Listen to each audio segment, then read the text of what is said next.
The grandest coronation in the Tower of London during the Tudor period was that of Elizabeth I on January 15, 1559. Elizabeth's coronation was a lavish and extravagant affair, designed to showcase the wealth and power of the Tudor monarchy. The coronation took place in Westminster Abbey, but Elizabeth made a grand procession from the Tower of London to the Abbey, passing through the city streets. She rode in a golden litter, accompanied by hundreds of nobles and courtiers dressed in their finest clothes. The streets were lined with cheering crowds, and the atmosphere was festive and joyous. At the coronation ceremony itself, Elizabeth was crowned by the Archbishop of Canterbury, and she received the traditional regalia of the English monarch, including the crown, the orb, and the sceptre. After the ceremony, Elizabeth held a grand banquet for her guests, featuring exotic foods and drinks, music, and entertainment. The coronation of Elizabeth I was a symbol of the power and stability of the Tudor dynasty, and it remains one of the most memorable events in English history. The coronation of Elizabeth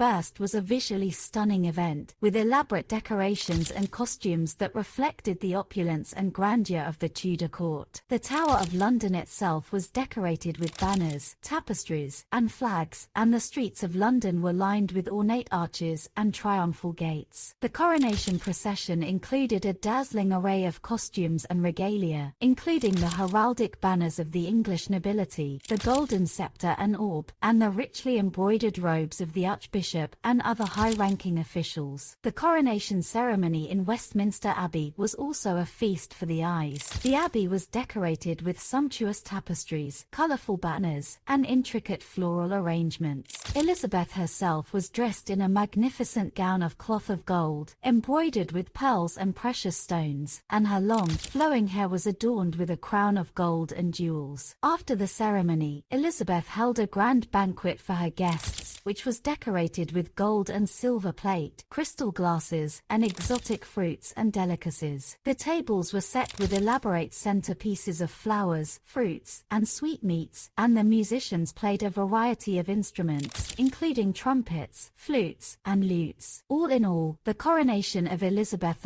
I was a dazzling display of wealth, power, and artistic splendor, and it set a standard of grandeur for future English coronations. Elizabeth I's outfit and jewelry for her coronation were a major part of the grand spectacle. Elizabeth wore a gown made of cloth of gold, which was a fabric woven with gold threads. The gown was heavily embroidered with pearls and precious stones, including diamonds, rubies, and sapphires. The embroidery depicted various symbols, including the Tudor rose, fleur-de-lis, and other heraldic motifs. Over her gown, Elizabeth wore a mantle of crimson velvet, which was lined with ermine and decorated with gold lace and tassels. The mantle was held in place by a band of gold, which was set with diamonds and rubies. Elizabeth's headpiece was a crown of gold, which was set with pearls and precious stones. The crown featured 4 arches, each topped with a cross, and it was surmounted by a globe and a cross. In addition to her crown, Elizabeth wore a variety of other jewels and accessories. She wore a collar of gold, which was set with diamonds and pearls, and she also wore a jeweled girdle around her waist. Her gloves were made of white satin and were embroidered with gold thread. Overall, Elizabeth's outfit and jewelry were designed to convey her wealth, power, and royal status. They were carefully chosen to reflect the magnificence and grandeur of the Tudor court, and they helped to make her coronation one of the most memorable events in English history. The banquet that followed Elizabeth I's coronation was a sumptuous affair, featuring a vast array of exotic and expensive foods, wines, and other delicacies. The banquet was held in Westminster Hall, which was decorated with banners, tapestries, and other ornate decorations. The tables were set with gold and silver plate, and each guest was provided with a silver or gold goblet. The centerpiece of the banquet table was a large subtlety, which was a decorative food sculpture made of sugar and other edible materials. The subtlety was often shaped like a castle or other elaborate structure, and it was surrounded by smaller colour subtleties, which were made in the shapes of animals, flowers, and other decorative motifs. The menu for the banquet included a wide variety of dishes, including roasted meats, pies, puddings, and other delicacies. Some of the more unusual dishes included roast peacock, swan, and heron, as well as dishes made with exotic fruits and spices from far-off lands. The guests were also treated to a variety of sweetmeats, such as marzipan, candied fruits, and sugared almonds. Throughout the banquet, the guests were entertained by musicians, jugglers, and other performers. The musicians played a variety of instruments, including lutes, viols, and trumpets, and the performers put on elaborate shows featuring acrobatics, magic tricks, and other feats of skill. The banquet at Elizabeth I's coronation was a celebration of the wealth, power, and opulence of the Tudor court. It was a chance for the new queen to show off her wealth and status, and it remains one of the most memorable events in English history.